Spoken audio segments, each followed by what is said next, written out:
ಎಲ್ರಿಗೂ ನಮಸ್ಕಾರ. ನೀವು ನೋಡ್ತಾ ಇದ್ದೀರಾ ಟಿವಿ ವಿಕ್ರಮ. ನಾನು ಮುಮ್ತಾಜ್ ಅಬ್ದುಲ್ ನಲ್ಲೆಡ್ಕ. ನೀವಿನ್ನು ಟಿವಿ ವಿಕ್ರಮವನ್ನು ಸಬ್ಸ್ಕ್ರೈಬ್ ಮಾಡ್ತಿದ್ದಲ್ಲಿ ದಯವಿಟ್ಟು ಈ ಕೂಡಲೇ ಟಿವಿ ವಿಕ್ರಮವನ್ನು ಸಬ್ಸ್ಕ್ರೈಬ್ ಮಾಡಿ, ಹಾಗೆ ಬೆಲ್ ಐಕಾನ್ ಅನ್ನು ಕ್ಲಿಕ್ ಮಾಡೋದನ್ನ ಮರಿಬೇಡಿ. ಪ್ರೀತಿಯ ಪ್ರಿಯಾಂಕ್ ಖರ್ಗೆ ಅವರೇ, ಮೊದಲಿಗೆ ನನ್ನದೊಂದು ಚಿಕ್ಕ ಅಡ್ವೈಸ್ ಇದೆ. ನಿಮ್ಮಷ್ಟೆಲ್ಲ ಓದ್ಕೊಂಡವಳಲ್ಲ ನಾನು, ಆದರೂ ಏನೋ ಗೊತ್ತಿದ್ದನ್ನ ಹೇಳ್ಬಿಡ್ತೀನಿ.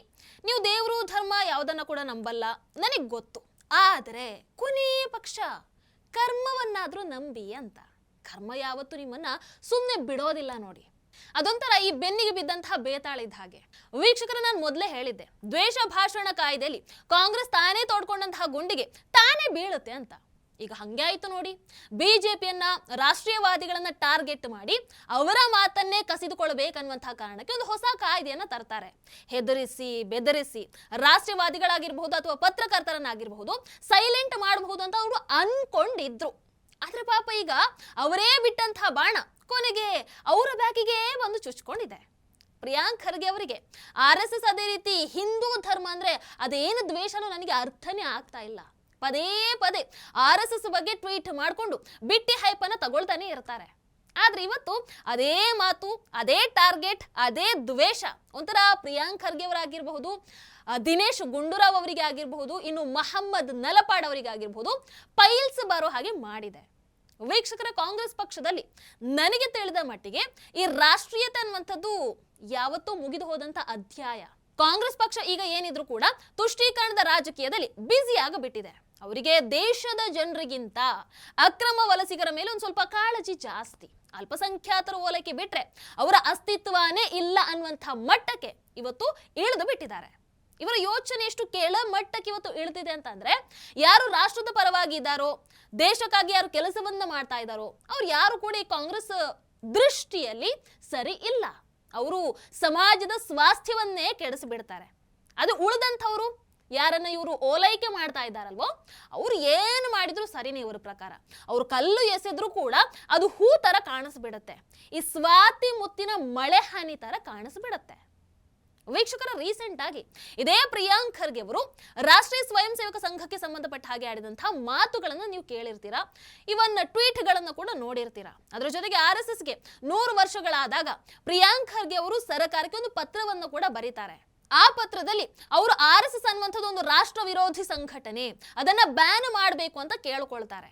ಏನೇನೋ ಬರೀತಾರೆ ಅದರಲ್ಲಿ. ಈಗ ಅದಕ್ಕೆ ಒಂದು ರಿಸಲ್ಟ್ ಬೇರೆ ಸಿಕ್ಕಿದೆ ನೋಡಿ. ಎಸ್, ರಾಷ್ಟ್ರೀಯವಾದಿ ಸಂಘಟನೆ RSS ವಿರುದ್ಧ ಮಾನಹಾನಿ ಹೇಳಿಕೆಯನ್ನು ನೀಡಿದಂತಹ ಆರೋಪಕ್ಕೆ ಸಂಬಂಧಪಟ್ಟ ಹಾಗೆ ಸಚಿವ ಪ್ರಿಯಾಂಕ್ ಖರ್ಗೆ, ದಿನೇಶ್ ಗುಂಡೂರಾವ್, ಅದೇ ರೀತಿ ಕಾಂಗ್ರೆಸ್ ನಾಯಕ ಮೊಹಮ್ಮದ್ ನಲಪಾಡ್ಗೆ ಬೆಂಗಳೂರು ನ್ಯಾಯಾಲಯ ಈಗ ನೋಟಿಸ್ ಅನ್ನು ಜಾರಿ ಮಾಡಿದೆ. RSS ಕಾರ್ಯಕರ್ತ ತೇಜಸ್ RSS ಬಗ್ಗೆ ಇವರು ದ್ವೇಷದ ಹೇಳಿಕೆಯನ್ನು ಕೊಡ್ತಾ ಇದ್ದಾರೆ ಅಂತ ಖಾಸಗಿ ದೂರನ್ನು ದಾಖಲು ಮಾಡಿದ್ರು. ಸೊ ಈ ಹಿನ್ನೆಲೆಯಲ್ಲಿ ವಿಶೇಷ ನ್ಯಾಯಾಧೀಶ KN ಶಿವಕುಮಾರ್ ಶನಿವಾರ ಆದೇಶವನ್ನು ಹೊರಡಿಸ್ತಾರೆ. ಪ್ರಕರಣದ ಮುಂದಿನ ವಿಚಾರಣೆ ಈಗ ಜನವರಿ 14ಕ್ಕೆ ಮುಂದೂಡಿದ್ದಾರೆ. ವೀಕ್ಷಕರಲ್ಲಿ ತೇಜಸ್ ಅವರ ದೂರಿನ ಪ್ರಕಾರ ದಿನಾಂಕ 4/10/2025 ಮುಖ್ಯಮಂತ್ರಿಗಳಿಗೆ ಪ್ರಿಯಾಂಕ್ ಖರ್ಗೆ, ಮೊದಲನೇ ಆರೋಪಿ ಪ್ರಿಯಾಂಕ್ ಖರ್ಗೆ ಅವರೊಂದು ಪತ್ರವನ್ನ ಬರೀತಾರೆ. ಆ ಪತ್ರದಲ್ಲಿ RSS ಚಟುವಟಿಕೆಗಳ ಮೇಲೆ ನಿರ್ಬಂಧವನ್ನ ಹೇರಬೇಕು ಅಂತ ಕೋರ್ಕೊಂಡಿರ್ತಾರೆ. ಅಂದ್ರೆ ಸರ್ಕಾರಿ ಜಾಗ ಆಗಿರಬಹುದು, ಸರ್ಕಾರಿ ಶಾಲೆ ಆಗಿರಬಹುದು, ಮೈದಾನಗಳಲ್ಲಿ ಆಗಿರಬಹುದು RSS ಯಾವುದೇ ಬೈಠಕನ್ನು ನಡೆಸಬಾರದು, ಅದಕ್ಕೆ ನಿರ್ಬಂಧವನ್ನ ಹೇರಬೇಕು ಅಂತ ಕೇಳಿಕೊಳ್ತಾರೆ. ಸಮಾಜದಲ್ಲಿ RSS ಸದಸ್ಯರು ಭಯದ ವಾತಾವರಣವನ್ನ ಉಂಟು ಮಾಡ್ತಾ ಇದ್ದಾರೆ. ಇನ್ನು ಮಕ್ಕಳು, ಅದೇ ರೀತಿ ಯುವಕರಲ್ಲಿ ಒಂಥರ ನಕಾರಾತ್ಮಕ ಶಕ್ತಿಯನ್ನು ತುಂಬುತ್ತಾ ಇದ್ದಾರೆ. ಮೂಲಭೂತವಾದಿ ಸಿದ್ಧಾಂತವನ್ನು ಹೊಂದಿರ್ತಾರೆ ಇವರು. ಹಾಗಾಗಿ ಇವರ ಚಟುವಟಿಕೆಗಳ ಮೇಲೆ ನಿರ್ಬಂಧವನ್ನ ಹೇರಬೇಕು ಅಂತ ಪ್ರಿಯಾಂಕ್ ಖರ್ಗೆ ಅವರು ಪತ್ರವನ್ನ ಬರೀತಾರೆ. ಆಮೇಲೆ ಅದನ್ನ ತಮ್ಮ ಅಧಿಕೃತ ಟ್ವಿಟರ್ ಖಾತೆಯಲ್ಲಿ ಕೂಡ ಹಂಚಿಕೊಳ್ತಾರೆ. ಇದನ್ನ ತೇಜಸ್ ಅವರು ಆರೋಪ ಮಾಡಿರುವಂತದ್ದು. ಅಷ್ಟೇ ಅಲ್ಲ, ದಿನಾಂಕ 13/10/2025 RSS ಸದಸ್ಯ, ಸ್ನೇಹಿತನೇ ಆಗಿರ್ಲಿ, ನಿಮ್ಮ ಕುಟುಂಬದ ಸದಸ್ಯನೇ ಆಗಿರ್ಲಿ, ಸಹೋದರನೇ ಆಗಿರ್ಲಿ ಅಥವಾ ಮಗನೇ ಆಗಿರ್ಲಿ, ಅವರು ನಿಜವಾದಂತಹ ವಿಷಕಾರಿ ವ್ಯಕ್ತಿಗಳು. ಕೇರಳದಲ್ಲಿ ಒಬ್ಬರ ಆತ್ಮಹತ್ಯೆಗೆ ಕೂಡ ಇದೆ RSS ಕಾರಣ. ಅವರಿಂದ ಲೈಂಗಿಕ ದೌರ್ಜನ್ಯ, ಹಿಂಸೆ ನಡೀತಾ ಇರುವಂತದ್ದು. ಇದನ್ನ ಪ್ರಕರಣದ ಮೊದಲನೇ ಆರೋಪಿ ಪ್ರಿಯಾಂಕ್ ಖರ್ಗೆ ಅವರು ಟ್ವೀಟ್ ಮಾಡಿರ್ತಾರೆ.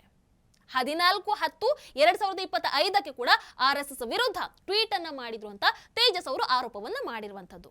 ಇನ್ನು ಎರಡನೇ ಆರೋಪಿ ದಿನೇಶ್ ಗುಂಡೂರಾವ್, ಈ ವ್ಯಕ್ತಿ ಕೂಡ ಪನ್ಸಾರೆ ಆಗಿರಬಹುದು, ಇನ್ನು ಗೌರಿ ಲಂಕೇಶ್ ಇವರ ಹತ್ಯೆಯನ್ನ ಪ್ರಸ್ತಾಪಿಸಿ RSS ವಿರುದ್ಧ ಆರೋಪವನ್ನ ಮಾಡಿರುವಂತದ್ದು.